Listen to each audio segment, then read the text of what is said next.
E aí, pessoal, tudo beleza?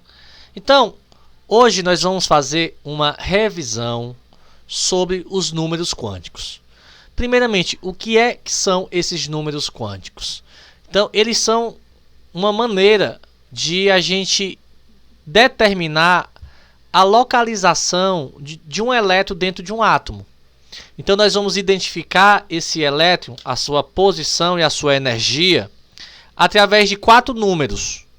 Eles vão representar qual a camada eletrônica que esse elétron se encontra, em qual subnível de energia ele se encontra, qual é o orbital que ele está presente e também qual é o sentido de rotação desse elétron.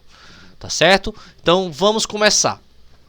O primeiro número quântico, ele é o número quântico principal, que ele é representado pela letra N. Ele indica qual é o nível de energia que esse elétron possui. Qual é o nível que ele frequenta. Então, o nível de energia é a mesma coisa da camada eletrônica. Então, vamos, ao mesmo tempo, fazendo um exemplo. Aqui nesse exemplo, nós vamos achar os 4 números quânticos para o elétron mais energético do elemento químico X, certo? Então, nós já temos aí a distribuição eletrônica de X aqui. E essa é a pergunta mais comum, achar os 4 números quânticos para o elétron mais energético de um elemento. Esse elétron ele se encontra aqui na extremidade da distribuição eletrônica. Então, dentro desses 3 elétrons, está o mais energético. É o último que foi distribuído. Mas eles se encontram em que camada eletrônica? Então, o N ele vai indicar a camada eletrônica. Então, ele se encontra na 4ª camada. Então, o N é igual a 4. Vamos para o segundo número quântico, que ele é chamado de número quântico secundário ou também de número quântico azimutal. E ele é representado pela letra L. E ele indica qual é o subnível de energia que esse elétron ocupa. Se ele tiver um subnível S, o valor de L é 0. Se tiver um subnível P, o valor de L é 1. No subnível D, o valor de L é 2. E no subnível F, o valor será 3. Então, observe que o nosso elemento X, o elétron mais energético dele, se encontra no subnível P. Então, se ele termina em subnível P, valor de L é igual a 1. Então, basta consultar aqui essa tabelinha. Certo? O terceiro número quântico, ele é o número quântico magnético. E ele indica qual é o orbital que o elétron se encontra. E o que é orbital? Orbital é a região dentro de um átomo onde existe a maior probabilidade da gente encontrar um elétron.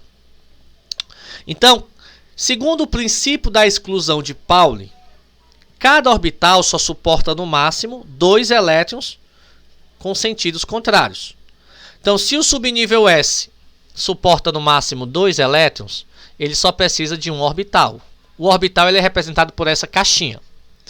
Se o subnível P suporta no máximo 6 elétrons, então ele vai precisar de 3 orbitais para colocar esses 6 elétrons.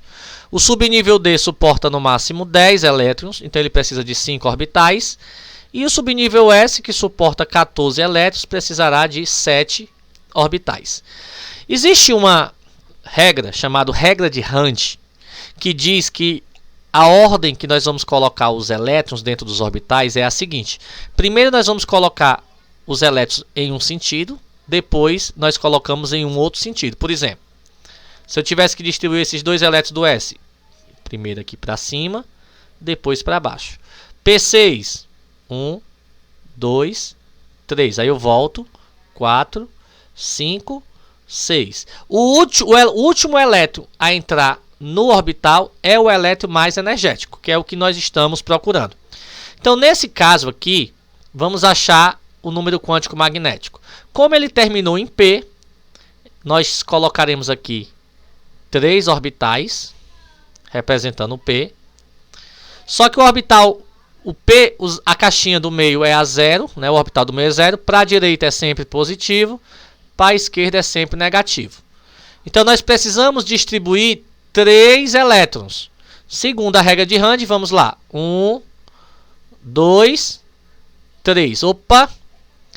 Esse terceiro elétron foi o último a entrar no orbital. Então, ele é o mais energético. E ele se encontra na caixinha mais 1. Então, o valor de M igual a mais 1. Então, é isso que representa o terceiro número quântico, magnético. Existe o quarto número quântico, que é número quântico de spin, representado pela letra S.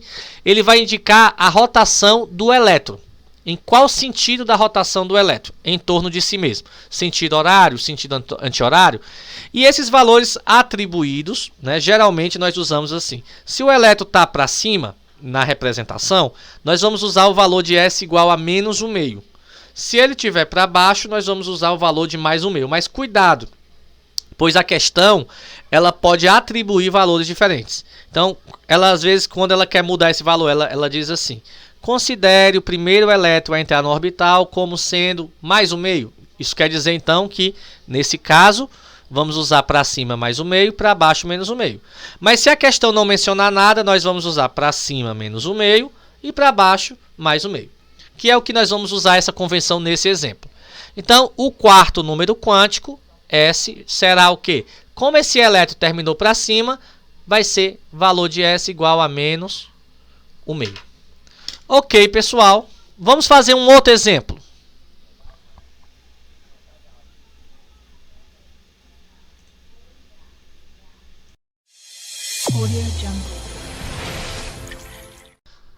Nesse exemplo, nós temos os 4 números quânticos de um elemento químico desconhecido.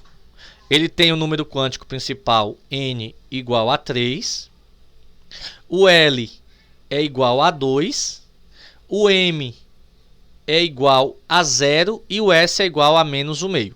Ele está querendo saber qual é o seu número atômico. Então, é o procedimento contrário.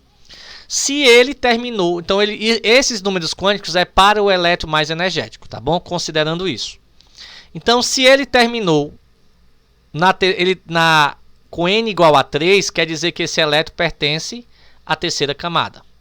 Se o L é igual a 2, então 2 quer dizer o quê? Que ele é do subnível D. Então, ele vai terminar em 3D. Ele está na caixinha 0. O D, ele tem 5 orbitais. Então, eu vou desenhar aqui os orbitais. 1, 2, 3, 4, 5. O orbital do meio é 0. Para a direita é positivo. Para a esquerda é negativo. Então, se ele está na caixinha do meio, no orbital do meio, aqui, ó, ele está para baixo ou está para cima? Então, quando o S é menos 1/2, quer dizer que ele está para cima. Mas para ele existir, é preciso existir primeiro outros que antecedem ele. Então, tá aqui, ó, ele é o mais energético. Então, ele é o terceiro. Então, essa distribuição ela termina em 3D3. Então, para eu saber o número atômico, eu vou primeiro fazer a distribuição eletrônica. Até chegar a 3D3, ó. 1s2, 2s2, 2p6, 3s2, 3p6, 4s2, 3d3. Então fica assim. Somando os elétrons, 2, com mais 2, 4, com mais 6, 10, com mais 2, 12, com mais 6, 18, com mais 2, 20, com mais 3, 23. Então, esse elemento possui número atômico 23. Ok, então até o próximo mol de química.